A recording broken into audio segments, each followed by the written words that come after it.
Hi, welcome back to Know Enough, where we fill in the gaps between technology and business. Today we are taking a turn to discuss team collaboration, and more specifically, collaboration between technology teams from different cultures.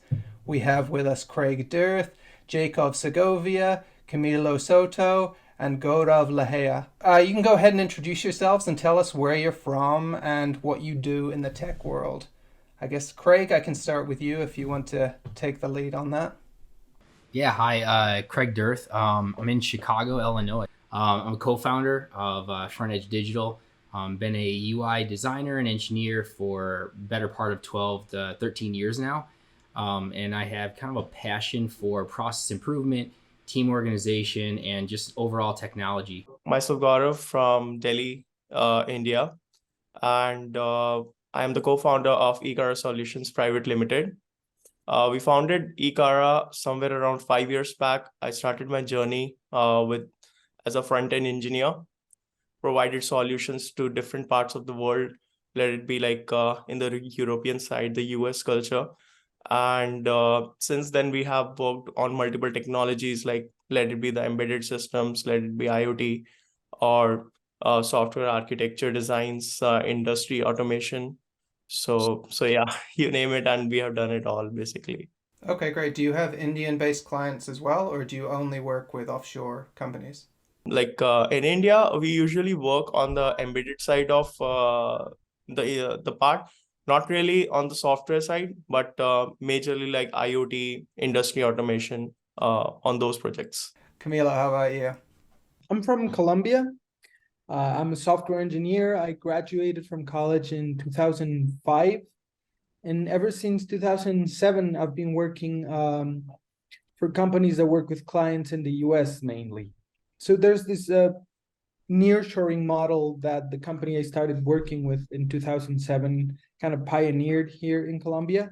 We kind of had a bit of a reputation before that for not good things. So uh, there wasn't a lot of foreign investment in here, and I guess the talent wasn't recognized. So one of the founders of that company realized that there was a lot of talent to be found here, and started a company to basically sell software, mostly web projects, to the US and have them executed here in Colombia. So hi, my name is Jacob. I have been, developing enterprise solutions since 2015, more or less, always working with a US-based client, understanding how the business work, and then the tool or the product actually change. Development is not only about code. Encourage other developers to actually, test new things. In the middle of the work, you also need to learn, right? But I really like architecture. Without even discussing the work, I think that's especially in American culture is the enjoyment people get at work. Putting the code aside, I think this very laid back atmosphere where the relative enjoyment of somebody's employment is directly about how they're treated at work, who they're working with, what enjoyment they get out of it. You want to try and be creating something that is meaningful and you enjoy doing on a day to day, but that only works with a sort of working environment that is cohesive to your working style. Where I come from, in terms of it's a very social atmosphere. I get the impression often that with Indian based companies, it's very much more professional. You're specifically there for a purpose, and there's less of the social engagement. Is that a completely off base characteristic or statement, or is there any truth to that? There is a personal touch, but the relation between the client is more professional, right? But if I talk about after the COVID times, the things have basically changed a lot. Before the COVID, there was no work from home culture. There was no engaging with the team much, right? But after the COVID, very few people come to office work. So it's more like now engagement with the team has drastically changed over the period of time, right? It's more flexible with the team. It's more flexible with the client. I believe like in next 5 years, it will be quite similar to what your working culture is, and we will be in the same place. That's really interesting. Do you think the difference between pre and post COVID is because of management styles? When you're in office, there's more of a top-down hierarchy. One difference is absolutely from top to bottom hierarchy in office. The second is the growing of startups. So many startups have grown since like last 10 years that the team is more flexible, the environment is more unstructured. Obviously, the top to bottom hierarchy and also like the startup culture. Camilo and Jake, working with US-based developers even, do you find there's a difference that you have to modify your approach when working with different cultures, or is it very similar to the US? It feels a lot closer because we were very influenced by a lot of content and popular culture from the US. But there's also differences that are very inherent. One of the big ones is around the work time, specifically for lunch, for instance, to go out of the office, and it's a space to unwind, disconnect from work, talk to your coworkers for a while, and it's very normal for us to take an hour up to 2 hours off at lunch. So you're not just having microwave dinners at your desk? No. Oh man, that sounds ideal. That's one of the things that really stood out for one of the co-founders of the company, the American co-founder. The 2 hour lunches always kind of threw him off.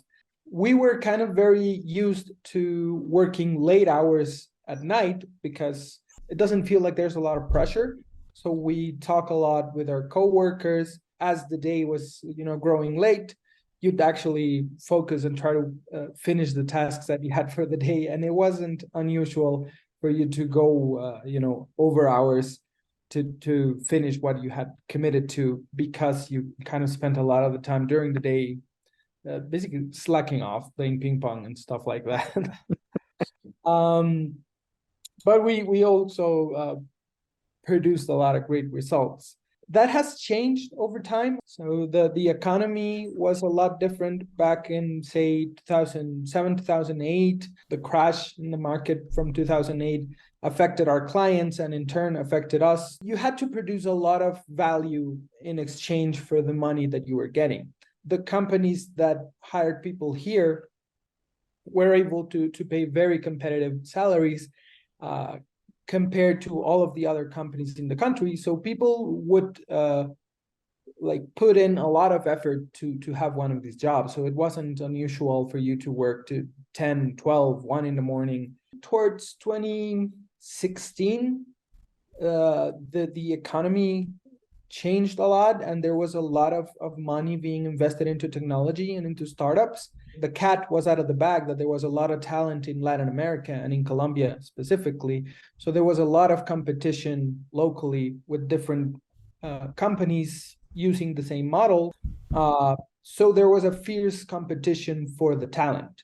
What it basically created was an environment where if you were a good developer, you basically could pick whichever job you like the most.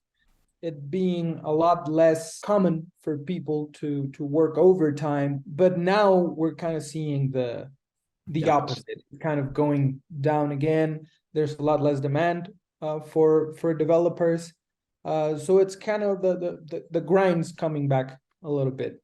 There's a bunch to unpack there. Let's start with the working hours, and I like the fact that you guys actually take time off for lunch. I think that's something that American developers never do, or very infrequently. Long, roughly 1 hour of lunchtime. That's the way it should be. I get the feeling that, well, I know America is very much 9 to 5. 5 o'clock comes around, you're out the door.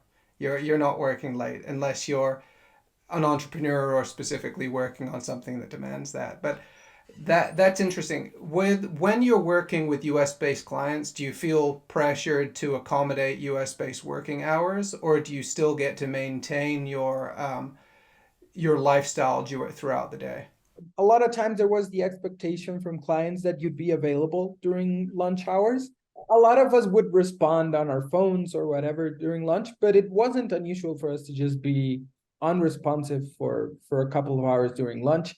And the clients would kind of get used to that. there was also the expectations that we would be available late at night, that we would respond to emails at 1 in the morning, stuff like that. I would always be eating at my desk because you have to hit a deadline, or somebody was requiring something that day and they wanted an update. And it's like, then you're not there for the hour and a half that you take for lunch. And then there's questions like, why aren't you working right now? We have a deadline. There's just that heavy pressure for it too. So I felt it was my responsibility and it was expected of me to be working at all times. And this company was in San Francisco, so they're 3 hours behind us. And the person I was working for had a day job, so he'd only be available after his day job. So I would end up working really late at night and weekends and all of that. And it really made me appreciate the value of free time. There are times where every minute counts and you have to be sitting at your computer, like writing code. But I think most of the time, if you're planning things correctly, the downtime and the time that you spend off your computer is also very valuable in allowing you to be productive when you are sitting at the computer. It was strict 9 to 6 because there was 1 hour lunch, then it was 9 to 6, not 9 to 5. But after the COVID times, what happened was everything got tangled up. So it was not strictly 9 to 6, but it was more flexible and it was more task oriented. The project manager has to start their day, have a daily sync call with the team and try to see what's the day task. So it's totally up to the team how they want to take it, whether they want, if that's like 1 day task, whether they have to work in the daytime or in the nighttime. The only thing is we need to get it done by tomorrow, right? So that's the main change that we have recently faced in the working culture, and the team really appreciates that. They feel like they're more towards owning up the task and they know how to manage their time properly. Do you feel like you have to accommodate offshore clients as well? I don't know if there's expectations that you feel. That's purely based on what the team likes, right? How because every individual has a different mindset, right? We can't really restrict them to a single point of view where we are forcing them to work on a certain hours, because it makes them feel that they are valued. What's the negative part is that we have to assign a project manager specifically to see the task that is assigned to the team is accommodated within the working hours. So say if we have a task that roughly takes 8 hours, that is pre-planned basically, right? So it should take 8 hours, then it's up to the team how they would like to take it. Do you find your clients are accommodating to your time zone? I have to have some overlap time of 4 hours roughly, where they can call me up for the meetings. The good thing about the US companies and the European countries are they have pre-planned meetings. If we are going to have a meeting like tomorrow, they kind of schedule it a day before. You mentioned that a task might come through that's pre-planned and the expectations it's going to take 8 hours. Something came to light that meant it was going to take 3 times that. Is there expectations for you to meet that 8-hour agreement, or do you work more on a flexible scope where you can come back after a certain amount of time and you say, hey, listen, because of X, Y, and Z, it's going to take 3 times as long? So if some task has, we estimated it takes usually 8 hours, 10 hours, then roughly we try to complete that, and the team tries to take the ownership of that. I find there's a lot of pushback, especially with American based developers, that they're not going to complete it within that original time frame. Expectations have changed, so the entire scope changes. So that's definitely interesting. How have you found that, Jake, if you're working with US based clients versus offshore clients? America is very big on agile and things are flexible. Is that the same across the board, or does it really depend on who you're working with? I mean, that discussion is important because it's related to honesty, right? You should be able to communicate that through the layers and the business layer. So the business layer allocate that change, right? Yeah, I have faced situation where the project manager is not able to negotiate that, and that put a lot of pressure under the dev team. There are some developers that actually take the hit completely, which means 4 a.m. and they continue working. That's not fair. US based developers are expensive. And we're not just talking about senior level directors in Silicon Valley. Generally, across the board, there's expectations on very high salaries, very high hourly rates, even for junior mid level developers. And it essentially quite often prices American developers out of the market.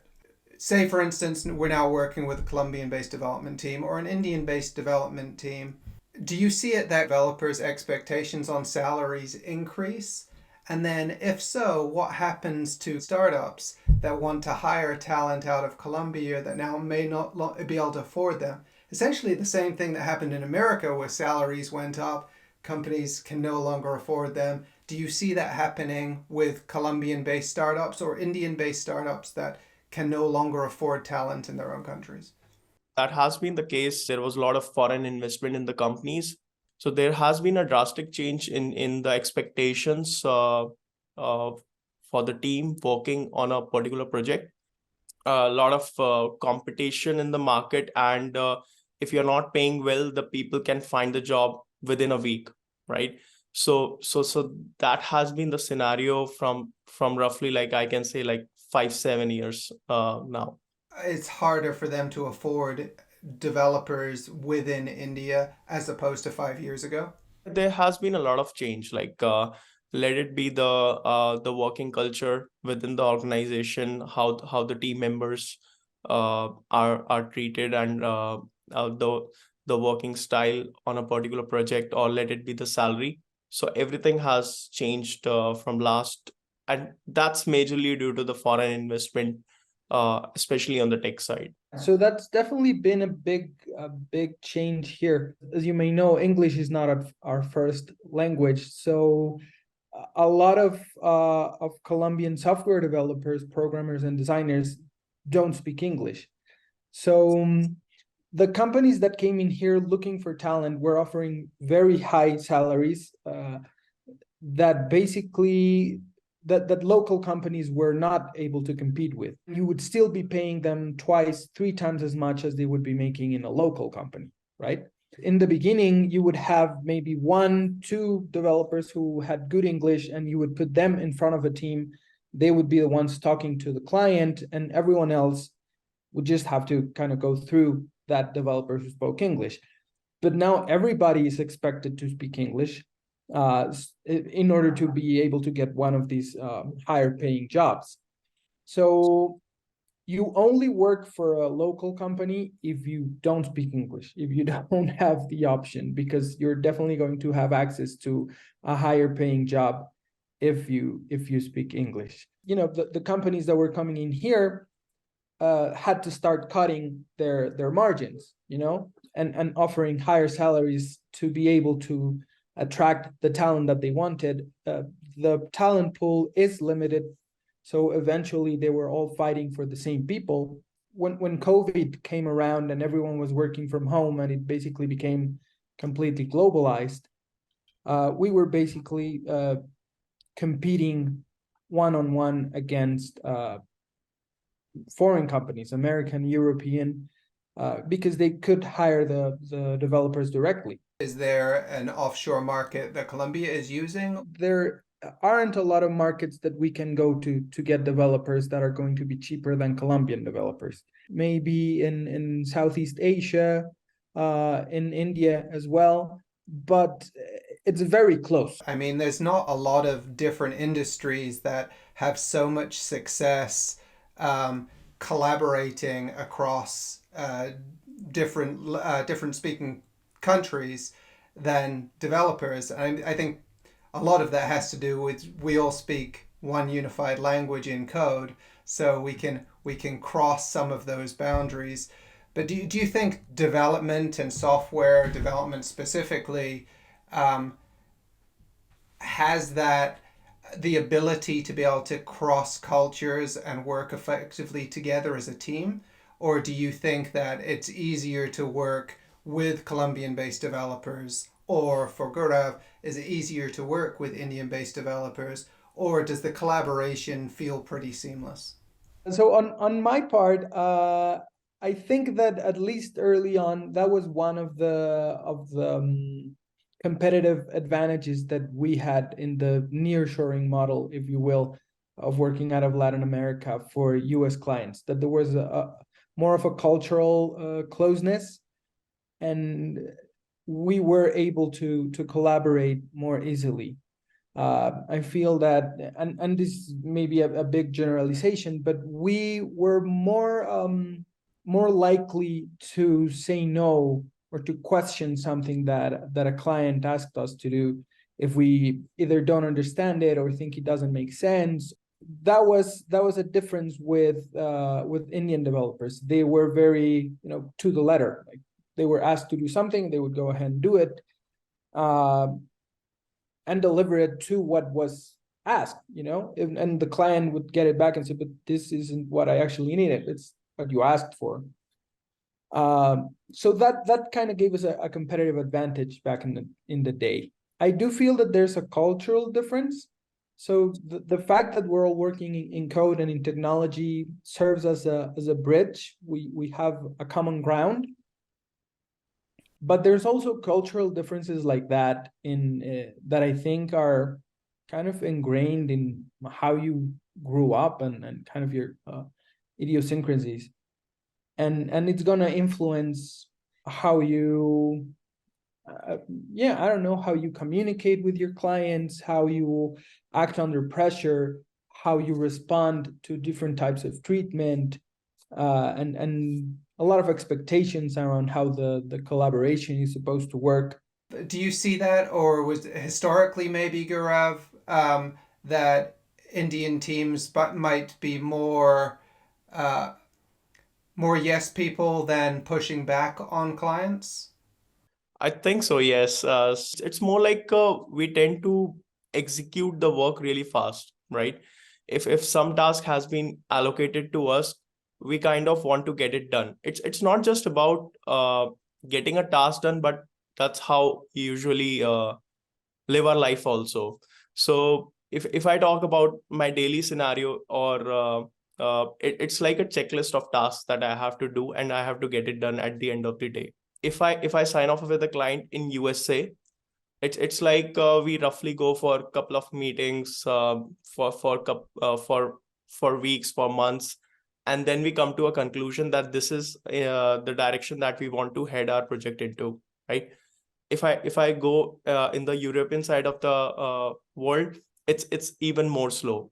In India, it's like if I had a word with a client earlier in the morning today, I want it to be signed off at the end of the day.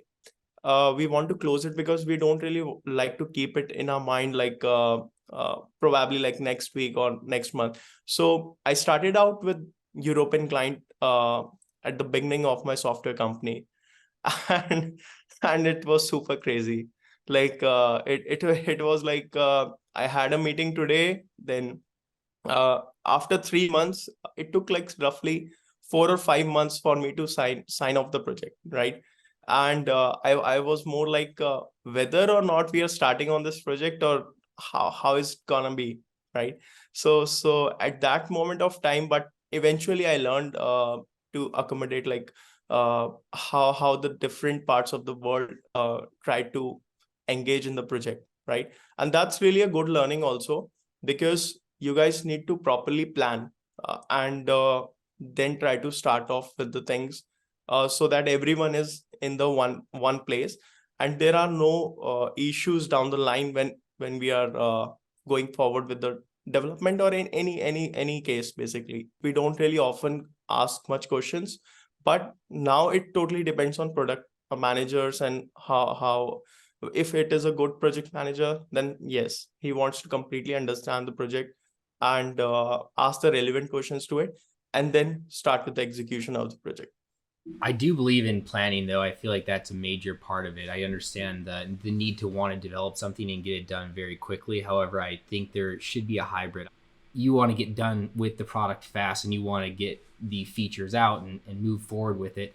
How long would you say the planning process your team would have on a specific project, and how far down on the project would you guys considerably plan for? 2 to 3 weeks of time is more than enough for us to properly plan all the documents and in head start with the project. If I talk about like 2 to 3 weeks of timeline for Indian project, then it usually takes like 1 month for US project, and then roughly 2 months for European project.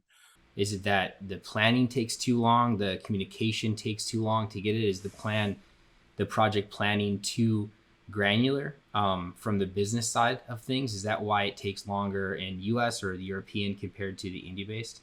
That's more due to the market, I believe. Why I say so is like, if I talk about the Indian market, uh, today I want something, tomorrow I don't want it, Okay. right? So we eventually have to move fast. Indian market is as such, like it's so much volatile. Like even if I have set up a company today, and uh, there is a need of the high need of the company, and after 1 week, after 1 month, there can be a situation, it totally shuts down. I wanted to avoid to mention the generative AI on this. It was I mean, never it's going to happen, Jake. It was a exactly. matter I of mean, time. it should be, I was waiting and for it to come in, to be honest with yeah, and how fast everything is going, even faster than I mean, the market is not even, able to process what it can do with the tool. So everyone is doing, stuff in the wrong way, in the right way. It doesn't matter, right? It's too fast.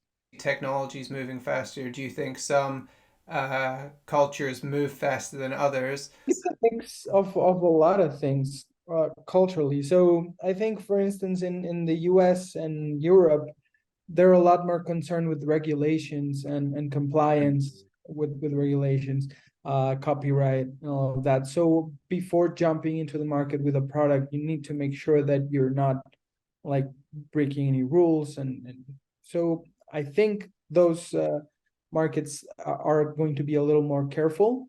They have the advantage that there's a lot more content available in English from all over the world to train these tools. Markets like China or India could be less concerned with regulations, so they could kind of just be experimenting quicker with these types of things. In this kind of entrepreneur startup culture, I feel that there's a big difference, at least between Colombia and the US. I feel that the cost of money for US based companies has historically been a lot lower than it is in Latin America or Colombia specifically. So there's a lot more aversion to risk here, and companies in the US are a lot more likely to take financial risks. Like this fail fast um, philosophy kind of wouldn't work here, because it's like you need a big loan from the bank and you're only going to get one, and you need to have a solid plan. You basically need to have already a working company. You need to be producing money already for a bank to loan you money. Right. Whereas in the US, I feel like it's a lot different. Like I have this idea and it kind of looks like it might work. Sure, go ahead. When you work with clients within different cultures, do you generally maintain a friendship outside of work or after the project finishes, or is it usually just a business transaction and then you part ways? So yeah, I like this world, of tech, and usually for some reason, all the mates I know that also like this tech work has some similar interests. So I don't actually actively search for like friends in the work.